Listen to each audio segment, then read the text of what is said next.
नमस्कार दोस्तों, इस वैल्यू एडिशन के एपिसोड में आपका दोबारा स्वागत है। जैसा कि मैंने पिछली बार बताया था कि ये दो सवालों पर हमको डिस्कस करना है।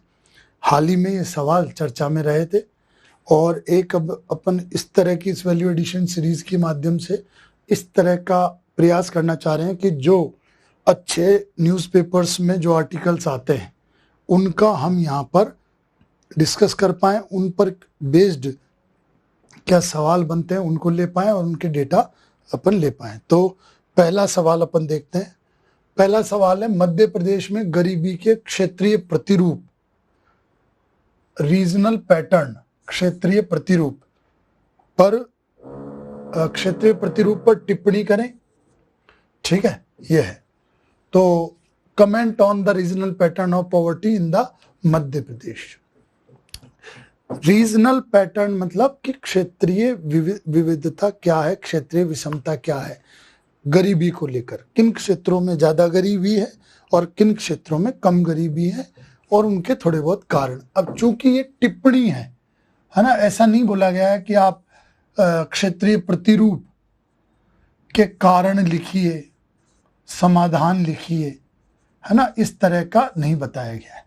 तो अगर कुछ ये आगे बोल देते तो अपन यहाँ फ्रीज हो जाते कि ये चीजें अपन को लिखनी है, पर इन्होंने क्लियर कहा है कि आप टिप्पणी कीजिए। तो टिप्पणी में भी ऐसा है कि जो ये कॉन्सेप्ट है क्षेत्रीय प्रतिरूप का, इसको जितना अपन एक्सप्लेन कर पाए, जितना फैला पाए, उतना अपने लिए ठीक है। तो यहाँ पर इसको अपन तोड़ेंगे। मेन जो जैसे आंसर में कीवर्ड, क्वेश्चन में एक कीवर्ड होता है, कीवर्ड है यहाँ गरीबी का क्षेत्रीय प्रतिरूप, ये कीवर्ड है।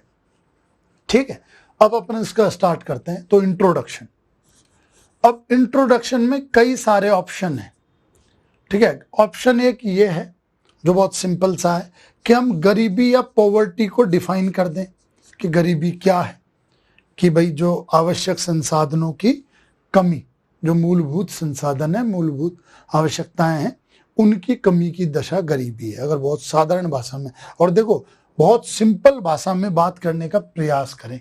ऐसा नहीं कि बहुत जटिल बोलें कि ऐसी मानसिक दशा है, ऐसी भौतिक दशा है, ऐसी मानसिक और भौतिक दोनों दशाएं, ऐसा जटिल ना बनाए। सामान्य जो अपनी समझ है वो लिखने का प्रयास करें।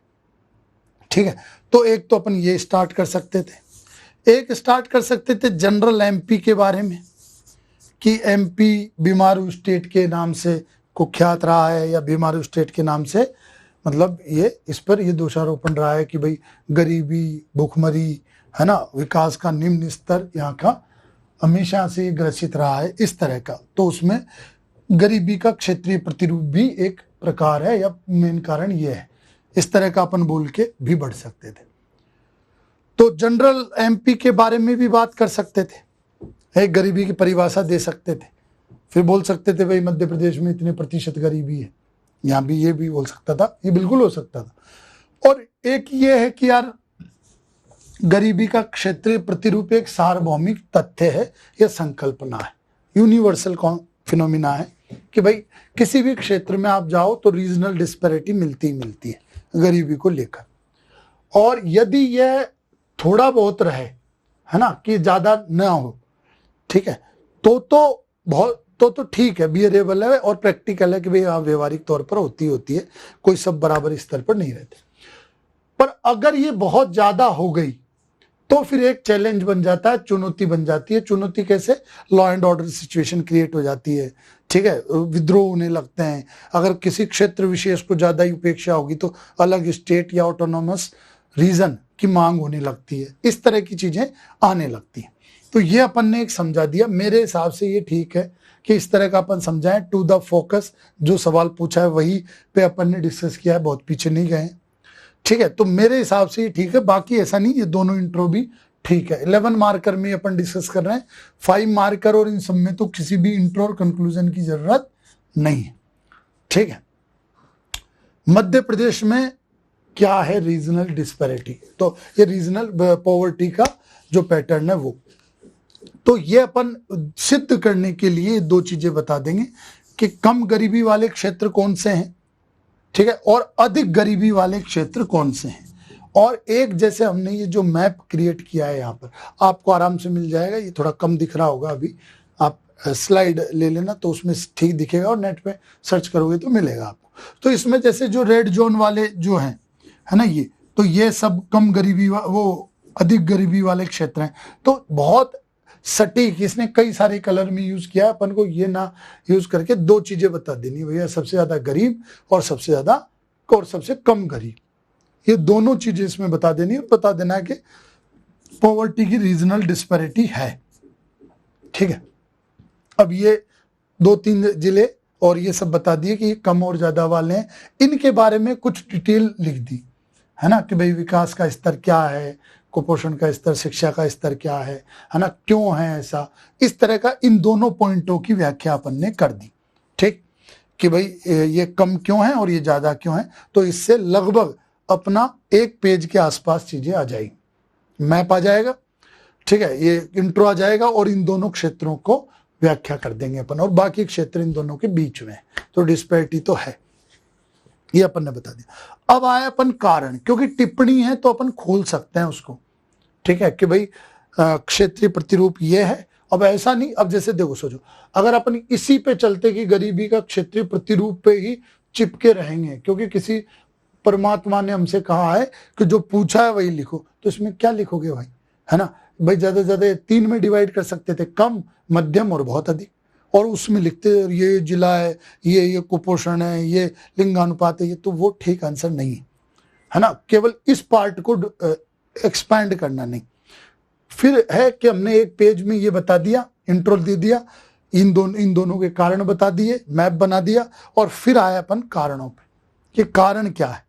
तो देखो भौगोलिक कारण भी बिल्कुल है कि मध्य प्रदेश एक तरह से एग्रीकल्चर बेस्ड स्टेट है, वो ज्यादा इंडस्ट्रियलाइजेशन हुआ नहीं, तो कृषि में जो कृषि की क्षमता में जो विविधता है, जो विषमता है, विविधता अलग विषमता है, कृषि की क्षमता में जो विषमता है वह आय में भी रहेगी, इनइक्वलिटी है जो इसकी कैपेबिलिटीज के भी, कहीं पर कृषि अच्छी होती है कहीं पर बुरी होती है। कौन कारक है? 2 कारक है भाई, सिंचाई या वर्षा कैसी है और मृदा कैसी है।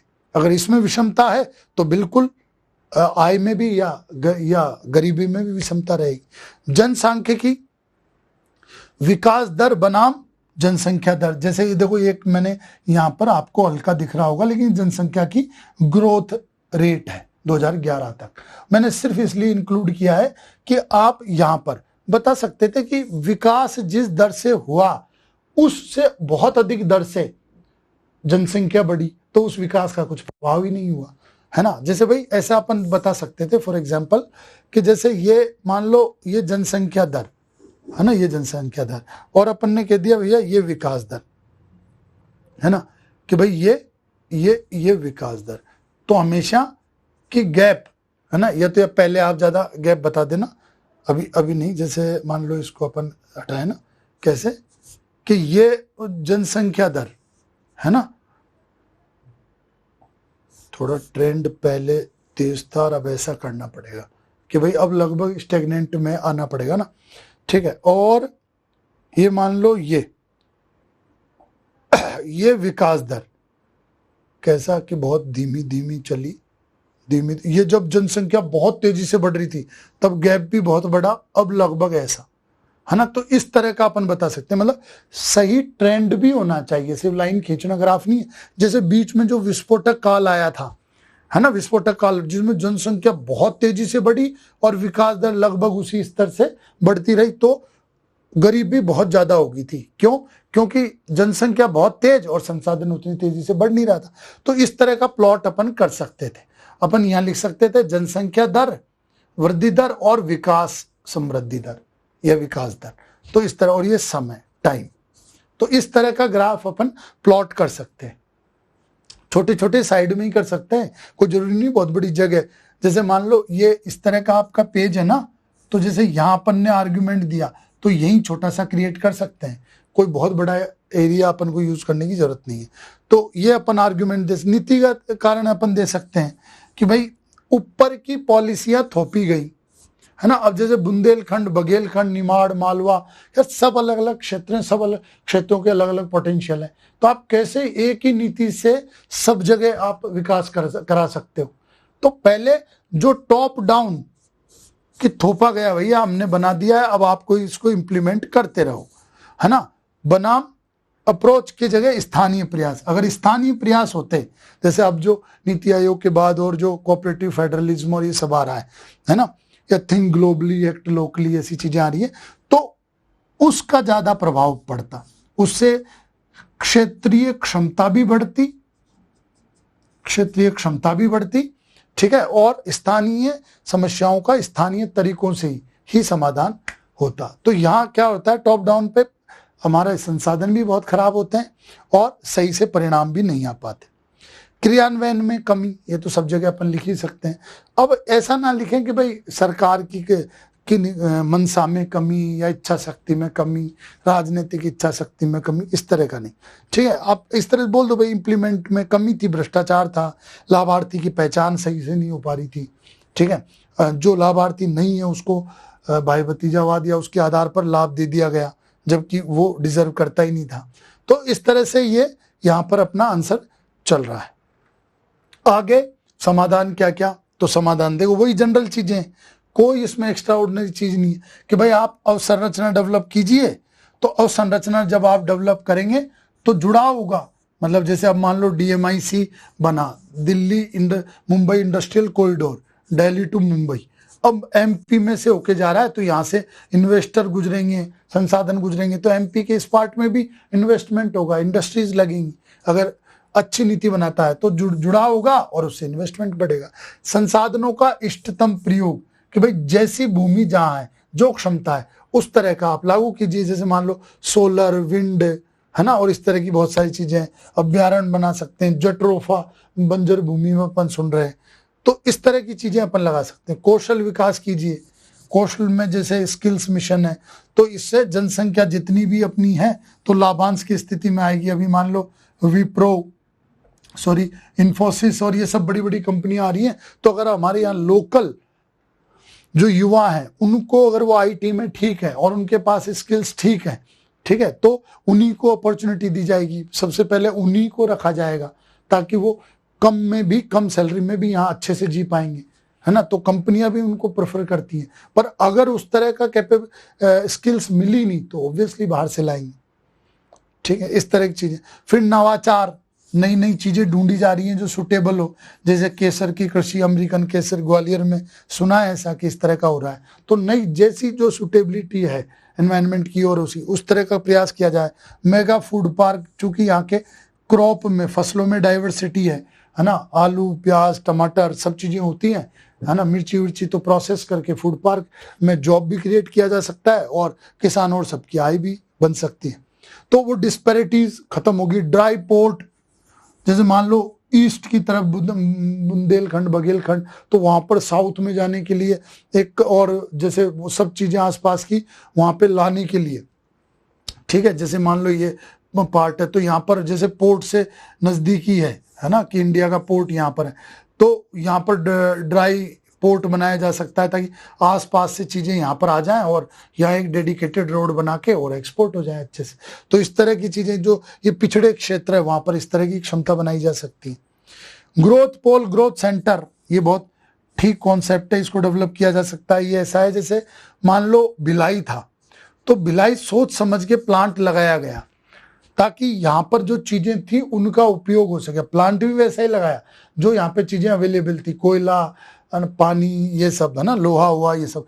अब जब यहाँ पर आर्थिक गतिविधियों की तीव्रता बढ़ेगी तो आसपास छोटे छोटे सेंटर विकसित होंगे, ठीक है, छोटे छोटे सेंटर विकसित होंगे और वो उस क्षमता के आधार पर ये आगे बढ़ेगा, तो पूरे क्षेत्र का विकास हो जाएगा इस क्रम में, ठीक है। अब जैसे ऐसे ही इंदौर, भोपाल, ठीक, तो इससे क्या हो रहा है कि पूरे क्षेत्र का विकास हो रहा है, पूरे क्षेत्र का विकास होगा। ये आसपास के क्षेत्रों का आज ये है कि जैसे इंदौर से उज्जैन पूरा ही डेवलप्ड है, इंदौर से भोपाल लगभग पूरा डेवलप्ड है एरिया, तो इस तरह के, तो ये ग्रोथ पोल मतलब जहां पर अपन इन्वेस्ट कर रहे हैं, आर्थिक गतिविधियों को बढ़ावा दे रहे हैं। ग्रोथ सेंटर मतलब उसके आसपास केंद्र विकसित हो गए हैं, है ना। तो इस तरह से भी विकास किया जा सकता है पिछड़े क्षेत्रों का। निष्कर्ष देखो, अब ऐसा, ये ठीक है, ये सब अपन ने मॉडल डिस्कस किए और सब चीजें ठीक है, पर ऐसा होना चाहिए कि यार देखो, मध्य प्रदेश का एक अलग नेचर है, यहाँ का कल्चरल सेटअप, हिस्टोरिकल सेटअप, है ना। यहाँ पर यहाँ का इतिहास और यहाँ का संस्कृति ये विशिष्ट है और एक अलग तरीके से विकसित हुई है। तो विकास का ऐसा मॉडल लिया जाए जो इसके अनुकूल हो, अंध होड़ ना हो विकास की, ठीक है। यहाँ पर इसकी परिस्थितियों के अनुकूल, जैसे जनजातीय मॉडल, विकास का जनजातीय मॉडल, जनजातियों को इंटीग्रेट करो, ठीक है। बहुत पॉल्यूटिंग और हैवी इंडस्ट्रीज की बजाय सर्विस इंडस्ट्रीज और इको फ्रेंडली इंडस्ट्रीज और टूरिज्म जैसे क्षेत्र, ये सब ज्यादा विकास पर ध्यान दो, ठीक है। और उसमें ट्राइब्स को इंटीग्रेट करो, यहाँ के हिस्टोरिकल मॉन्यूमेंट्स हैं, बहुत सारे हिस्टोरिकल प्लेसेस हैं, उन सब का सर्किट बनाओ, नेटवर्क बनाओ। तो कहने का मतलब ये कि मध्य प्रदेश के मूल स्वरूप के अकॉर्डिंग होना चाहिए। ऐसा नहीं कि इसको पूरा इंडस्ट्रियलाइजेशन करके और इसका स्वरूप ही बदल दो। जैसे फॉर एग्जांपल अभी एक न्यूज में अपन सुन रहे थे कि चंबल एक्सप्रेसवे आएगा, जो अटल एक्सप्रेसवे या चंबल एक्सप्रेसवे जो भी है, और वहां पर जो चंबल के बीहड़ हैं उनको बराबर करके वहां पर इंडस्ट्री लगाई जाएंगी। नोएडा, गुड़गांव और इन सब की इंडस्ट्रीज को आमंत्रण दिया जाएगा। इवन सरकार कुछ मामलों में बोल रही है कि फ्री भी लैंड दी जाएगी ताकि वो यहाँ आए। अब आए तो सही, लेकिन ऐसा नहीं कि पूरी चंबल प्रदूषित हो जाए, जो वहाँ की बायोडाइवर्सिटी है, क्रोकोडाइल, घड़ियाल, वो सब नष्ट हो जाए और एक तरह से यमुना जैसा हाल चंबल का भी हो जाए। तो एक अनदौड़ नहीं डेवलपमेंट की, एक सस्टेनेबल डेवलपमेंट मॉडल जो उसी क्षेत्र के अनुकूल हो, उस तरह की चीजें अपन को यहाँ पर करनी है। ये कुछ इंपॉर्टेंट चीजें हैं डेमोग्राफिक डिविडेंड में कि क्रिएट करने में मध्य प्रदेश भी सक्षम नहीं रहा है। यहाँ की लगभग इतनी करोड़ 8 करोड़ जनसंख्या में से लगभग 2.5 करोड़ जनसंख्या गरीब है ना। इस तरह की चीजें अपन ने यहाँ, तो ये पहला सवाल अपना हो गया। यहाँ हम ऐसा नहीं कि कोई आपको एग्जैक्ट आंसर देना चाह रहे हैं, नहीं, आपको एक आइडिया देना चाह रहे हैं कि इस तरह का अपन सोचें और जो हमारा वैल्यू एडिशन सीरीज है उसमें से इन चीजों को डालने का प्रयास करें, ठीक है। तो सिर्फ ये एक तरह से उस, जैसे मान लो कई बच्चे हैं जो आइसोलेटेड रह के गाँव में और इन सब में वो प्रयास कर रहे हैं, तो इस तरह से वो तोड़ना सीखें सवालों को, ठीक है। जो डेली प्रैक्टिस नहीं कर पा रहे या डेली टच में नहीं है, तो इस तरह से उसको फ्रेम करना सीखें और अच्छे पॉइंट लिखने की कोशिश करें बजाय कि जनरल फंडों के, ठीक है। मतलब जनरली हो लेकिन वो क्वालिटी वाले हों। अब ये दूसरा सवाल जो हमने टाइम्स ऑफ इंडिया से लिया है, इसमें मध्य प्रदेश, इसमें कहा है कि presently the rate of development in Madhya Pradesh is at unparallel level review, ठीक। यहां सिर्फ हम ये दिखाएंगे कि ये है कि भाई दावा किया जा रहा है कि अनपैरेलल है, खूब ग्रोथ हो रही है, और एक तरफ से एक दूसरा मध्य प्रदेश भी है जहां गरीबी, भुखमरी, ठीक है, आत्महत्याएं, महिला अपराध, इस तरह की चीजें, कुपोषण जैसे शहरिया जनजाति और ये सब। तो सॉरी, ये कॉन्ट्राडिक्टरी सिचुएशन इसमें अपन डिस्कस करेंगे। इसके भी इंट्रोडक्शन के कई तरीके हो सकते थे। पहला हो सकता था कि what is meaning of development rate, विकास दर क्या है, ठीक है। और जो सिंपल कि आर्थिक समृद्धि का समय के साथ बढ़ना, कोई टफ शब्द नहीं होना चाहिए, कोई जटिल परिभाषा नहीं होनी। अब जैसे यहाँ पे मैं जीडीपी, पर कैपिटा इनकम और ये सब इंक्लूड कर सकता था, पर ये बहुत सामान्य सा लाइन लिख के और फिर दे दो, जैसे ये जीडीपी, पर कैपिटा इनकम, इन सब में इनको देखा जाता है। तो इस तरह की चीजें अपन बोलते, ठीक है। एक जनरली हो सकता था हाँ कि मध्य प्रदेश कृषि कर्मण्य रहा है, निवेश का स्तर बढ़ता जा रहा है, तो मध्य प्रदेश में हाल ही में आर्थिक प्रदर्शन ठीक रहा है। अब ये सब कृषि कर्मण्य और ये सब आगे अपन लिखेंगे, तो इसलिए यहाँ उपयुक्त यही है कि अपन विकास दर को बता दें, ठीक, उपयुक्त यहां पर यही। तो विकास दर को अपन ने बताया और फिर अपन ने कहा कि यार ये दावा क्यों है, ये दावा ऐसा क्यों किया जा रहा है? तो उसी आर्टिकल में ये सब पॉइंट्स थे। बोला जा रहा है कि भाई पिछली बार 19.74% विकास दर रही है और देश में अग्रणी है, लगभग 20% के आसपास से बढ़ना। इतना पूंजीगत व्यय हुआ है, क्षमता निर्मित हुई है, ठीक है, मतलब कैपेसिटी बिल्डिंग में 45% की वृद्धि हुई है कि जल्दी बहुत तेजी से अवसंरचनाएं बनाई जा रही हैं, नए नए बिल्डिंग्स बनाए जा रहे हैं, रोड बनाए जा रहे हैं, इंफ्रास्ट्रक्चर पे काम किया जा रहा है, डिजिटलीकरण और ये सब तो बहुत तेजी से आगे बढ़ रहा है। ये भी फ्यूचर का अच्छा दिखाता है। ये मतलब बेहतर कार्य किए जा रहे हैं लगभग, वो तो वही बात है, ये 2 पॉइंट अलग नहीं होनी चाहिए थे कि इतना करोड़ रुपए खर्च किया गया है, यही पहला वाला पॉइंट ही सही है, इसको आप हटा सकते हैं। योगदान, भारत की अर्थव्यवस्था में योगदान बढ़कर इतना हो गया है, पहले आप देख लेना कितना था, अब 4.6 मतलब लगभग 4.5% के आसपास। आत्मनिर्भर मध्य प्रदेश की ओर हम आगे बढ़ रहे हैं। रोजगार की बात करें तो 32 लाख युवाओं को रोजगार देने का लक्ष्य है, जिसमें 22 लाख रोजगार के स्वरोजगार के अवसर हैं, 2 लाख प्रधानमंत्री और उसमें है, और उसमें कुछ ऐसा भी था 1 लाख या 2 लाख सरकारी उसके माध्यम से, तो वो मैंने नोट नहीं किया क्योंकि बहुत दयनीय स्थिति तो उसमें है, लेकिन क्लेम जो किया जा रहा है ठीक है, कोई बात नहीं, है ना। तो स्वरोजगार को ही ज्यादा यहाँ फोकस किया है, ठीक है, कि भाई स्वरोजगार के तहत ये विकसित किया जाएगा। स्वयं सहायता समूह, हाँ ये बहुत इंपॉर्टेंट है, क्योंकि स्वयं सहायता समूह खुद में भी अपने पास टॉपिक है और हम कई जगह यूज कर सकते हैं इसको, तो ये बहुत इंपॉर्टेंट है कि 43 लाख परिवार को, जो बहुत बड़ी चीज है ना, को सेल्फ हेल्प ग्रुप से जोड़ा गया है, ठीक है, और लगभग 3000 करोड़ रुपए का कर्ज दिया गया है। दोनों फैक्ट एकदम इंपॉर्टेंट है, क्योंकि सेल्फ हेल्प ग्रुप भी अपने पास सिलेबस में है और ये कई जगह काम आएगा, गरीबी में, मध्य प्रदेश के आर्थिक विकास में बहुत जगह काम आएगा, तो आप इसे बहुत अच्छे से नोटिस कर लें, लिख लें, ठीक है। तो ये इंपॉर्टेंट है, ये दोनों ही पार्ट। अब और क्या क्या किया गया है, तो ये मैंने थोड़ा ब्रॉडर लिया है, यहां से अपन आंसर से थोड़ा सा हटके कि भाई और अपन ठीक कर लें। कृषि, है ना, कृषि क्षेत्र में, तो कृषि क्षेत्र में भाई नई तकनीकों पे बल दिया जा रहा है, नेचुरल फार्मिंग है, निजी क्षेत्र को इसमें प्रमोट किया जा रहा है कि निजी क्षेत्र निवेश करे। नेचुरल फार्मिंग में तो अपन ने पढ़ते ही है कि मध्य प्रदेश में हाईएस्ट लैंड है ऑर्गेनिक फार्मिंग के में, और ये सब इस तरह। अभी वो जो चीता का पुनर्स्थापन था, ठीक है, उसको इंक्लूड किया है कि भाई यहाँ पर अभ्यारण्य बहुत सारे हैं, ठीक है, टूरिस्ट आते हैं, है ना, तो अब चीता का भी यहाँ पर कुनो अभ्यारण्य में उनको पुनर्स्थापित किया जा रहा है, तो ये बहुत पर्यटन और इन सबसे भी आगे बढ़ेगा, और ये तो विशेष रहेगा, क्यों चीता इंडिया में कहीं है ही नहीं, तो यहाँ पर आवागमन बढ़ेगा, और इससे अपने आसपास के, जैसे मान लो कुनो श्योपुर को या लोग आए तो ग्वालियर, है ना, पास में इंदौर, जिस भी तरह से, तो वहां पर भी जाने की संभावना बढ़ती है।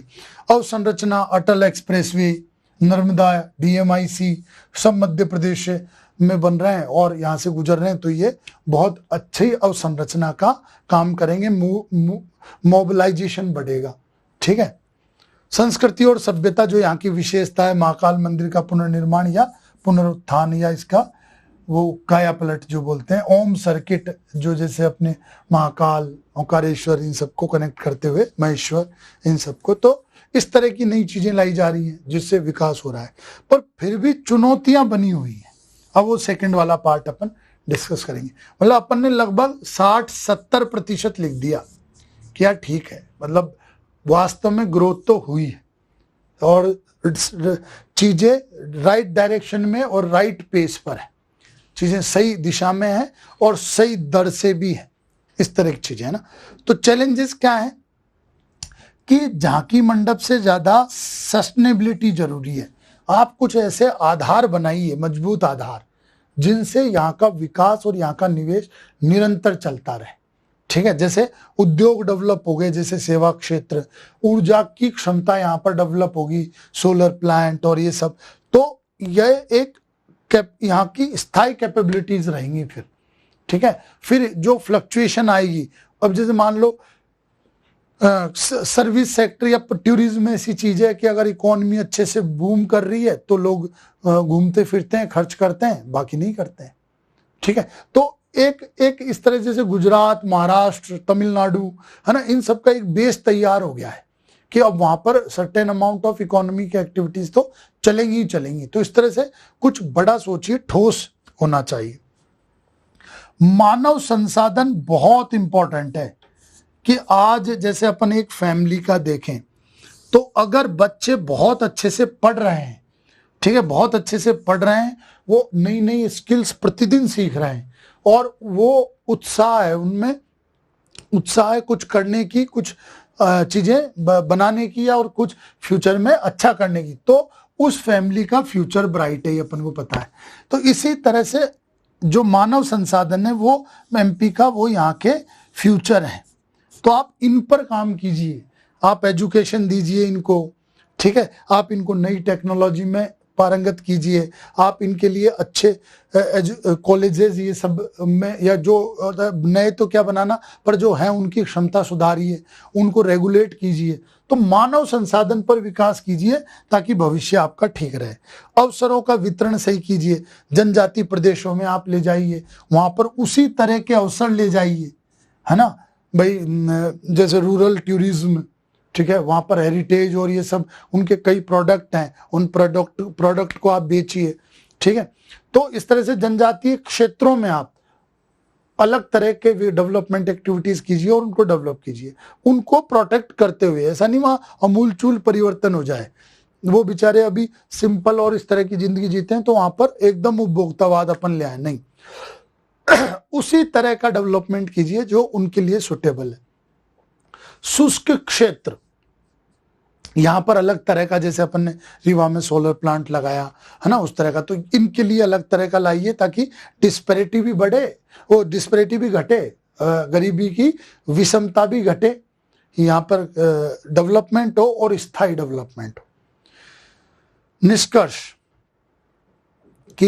निष्कर्ष में यही है कि भाई ये ठीक है, यह आपको थोड़ा सा कम दिख रहा होगा, है ना, इसको अपन थोड़ा वो कर देते हैं, तो कि ठीक है, यहाँ पर डेवलपमेंट तो हुआ है, अपन ये मानते हैं कि डेवलपमेंट हुआ है, और जिस तरह से भारत परफॉर्म कर रहा है, ठीक है, इंडिया का परफॉर्मेंस है, उसी तरह से मध्य प्रदेश भी उस पेस से आगे बढ़ा है, लेकिन यह पेस सतत होना चाहिए। मध्य प्रदेश की जो मूल क्षमताएं हैं, किसी और तरह का विकास मॉडल इस पर थोपने की बजाय कि ये राज्य वो कर रहा है, ये राज्य वो कर रहा है, उस तरह के विकास मॉडल को थोपने की बजाय यहाँ के जो ओरिजिनल कैपेबिलिटीज हैं, क्षमताएं हैं, जनजातीय है ना, यहाँ पर ऐतिहासिक टूरिज्म, ठीक है, यहाँ पर नेचुरल टूरिज्म है ना, और जो अभी यंग पॉपुलेशन है, उस तरह की जो कुछ खनिज वनीज हैं उस तरह के, तो उनके आधार पर आप ऐसा विकास मॉडल डेवलप कीजिए जो निरंतर रहे, जो सतत रहे, ठीक है। इस तरह का अपन निष्कर्ष इसमें लिख सकते हैं। तो आज के लिए यही 2 सवाल थे। आगे अपन इस सीरीज में और करंट अफेयर्स भी लाएंगे और समय समय पे इस तरह के सवाल भी डिस्कस करेंगे, जो भी महत्वपूर्ण लगेगा वो इसमें अपन लाएंगे। इस पीडीएफ को आपको देखने के लिए आप टेलीग्राम पर जा सकते हैं, टेलीग्राम से डाउनलोड कर सकते हैं, इंग्लिश और हिंदी दोनों मीडियम। आप पढ़ते रहिए अच्छे से। Thank you very much.